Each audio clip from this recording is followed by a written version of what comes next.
Hey guys, what's going on, Pride of London? You know what to do, like, subscribe, all that good stuff. Obviously, that Arsenal game yesterday wasn't the best of times for Chelsea fans, Chelsea players, Chelsea manager. No one at Chelsea's really had a good time after that. Like, if you come into that game, I think a lot of Chelsea fans were sort of expecting 3 points just because of where Arsenal are this season. And we didn't get that, obviously. We had the opportunity. The hurtful thing is that we had the opportunity. We had David Luiz, of course, sent off with a red card. We had the penalty to go ahead, and we just didn't take the opportunity to score after that. And obviously, they get their breakaway goal, and we're looking like a shambles up until that point. We actually look like we have some urgency after that, though.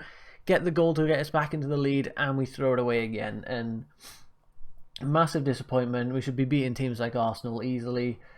So that is a big problem, but we're not here to talk about that. What we are here to talk about is Kepa had a pretty poor game in that game in general. He faced 2 shots and conceded 2 goals. Arguably couldn't have done much about the second one, but you know a top level keeper might have saved that, and Kepa didn't. So you got to ask questions of him, given that he was bought for about £72 million and is the world's most expensive keeper. I'm pretty sure. You've got to ask questions if he's not able to save one of 2 shots. Technically 3 shots. Lacazette had one from outside the box, or sorry, inside the box, that was offside, and he didn't save that either. So technically he sort of faced, I know it was offside, not technically, but he had 3 shots shot at him and he didn't save one of them. Like, a top level keeper has to save at least one of them, and he didn't. So in previous weeks he's been poor, and this entire season realistically he has been. Last season he had a pretty good one. Apparently Chelsea are considering selling Kepa and getting a replacement in, and that's some pretty big news because obviously we bought him for a lot of money. He's 25 now. We would not be getting anywhere near 72 million for him at this point. I'm like 100% confident. He is really not in great form.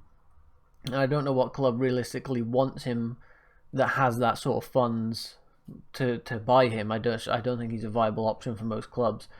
And the reports coming in that Nick Pope is actually the replacement that we're looking at, who plays for Burnley. I'd say has had an average season, maybe slightly above average, but isn't in stellar form or anything. We're going to take a look here at Kepa's stats. So I've highlighted here his saves in total across this season. So he's had 30 appearances with an average rating of 6.43, which is pretty poor. Last season it was much higher. So we'd be expecting him to continue that form, and as he gets older to improve. But that isn't what we've seen from Kepa. He's declining at the moment, which is concerning for a 25-year-old. Obviously it can just be a dip in form, and we'll see in weeks to come that he'll turn into that top level keeper, because most of these professional athletes do have the sort of mentality of, I know that I'm doing bad and I need to improve it, and they will work at it, and they will improve most of the time. But you can see that's not a great rate. His total saves in the Premier League, I guess we'll look at, let's not count Champions League because Burnley aren't in it. 24 appearances with 40 saves. 1 in the 6-yard box, 25 from about the penalty area, and 14 from out of the box. So you can see that 14 of those are outside the box as well, when the main threat realistically is from the penalty area and the 6-yard box. Those are where you get the headers in, and he is not saving anything from headers realistically. He is not a keeper that likes to come out and collect the ball. He likes to sit on his goal line and try and make a reflex save, and he hasn't been pulling them off. So he's got quite low save stats there.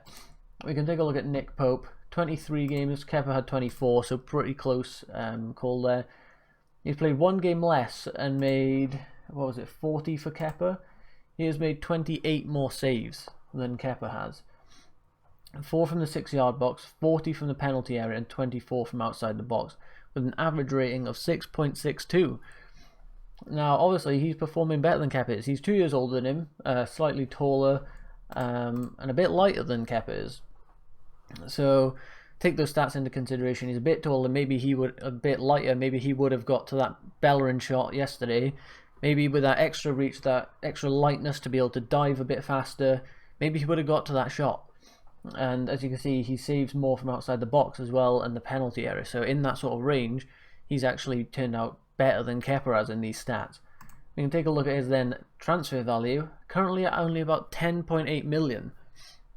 And that is not a lot, and Chelsea certainly have that sort of money easy to spend, so it wouldn't be that bad of an acquisition if we decided to go for him. He is still 27 as well, so he's got room to improve across the next few years, and maybe, you know, at a top team like Chelsea, he would perform even better than he is at Burnley at the moment.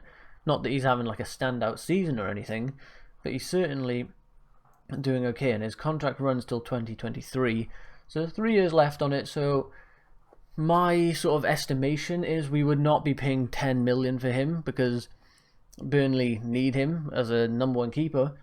So I think if Chelsea were to try and put a bid in for him, especially in the January transfer window, if it really is going to turn out to be we need a replacement immediately, like if they've completely lost faith in Kepa, which I don't think they have, I think it's just a case of we're scouting, and the reports are that we've sent scouts to sort of permanently watch Nick Pope in case he is going to be the replacement that we need, because it's possible that the form Kepa's in, if he doesn't start to improve, then we are going to need a replacement.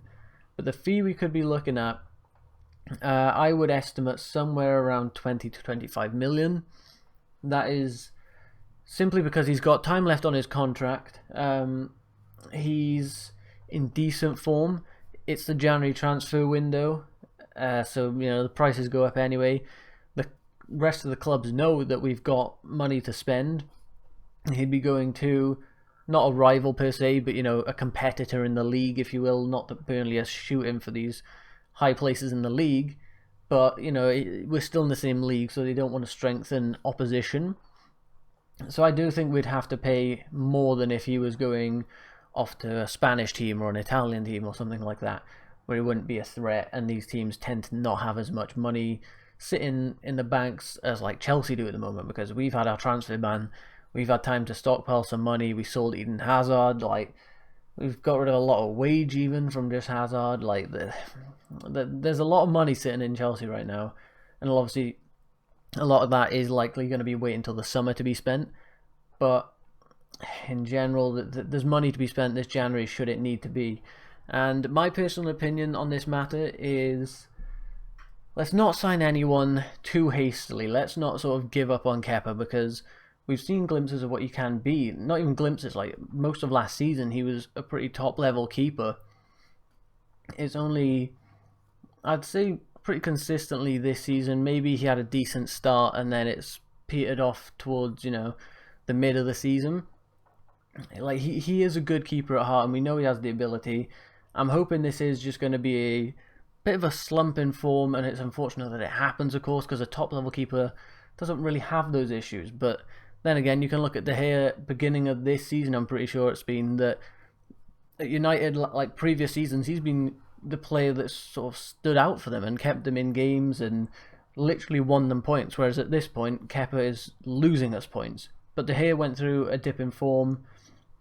He's rising up slowly now. I wouldn't say De Gea is, you know, top level keeper at the moment. I think there you're looking at Alisson, realistically, at Liverpool. He's a pretty top level keeper at the moment, although his eccentricity, like his desire to showboat in the middle of a match, scares the life out of me when I watch Liverpool. But, you know, nevertheless, he is a top level keeper, even though he has got the odd mistake in him. They're not often enough to cause a problem, and Liverpool are just steamrolling through teams as it is. So it's not like it actually matters that maybe he makes them concede one goal every now and then. It's not the biggest problem. But Nick Pope isn't going to be that sort of Alisson level signing that, you know, we'd want to just be that top level keeper. He would be a sort of, let's tie us over for now. What I want to sort of happen in the real world for our next few games is I'd like to give Willy Caballero a go.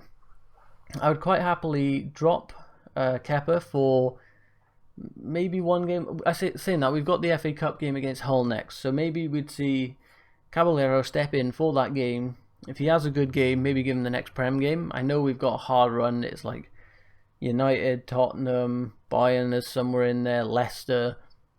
I think Leicester might be the next Prem one.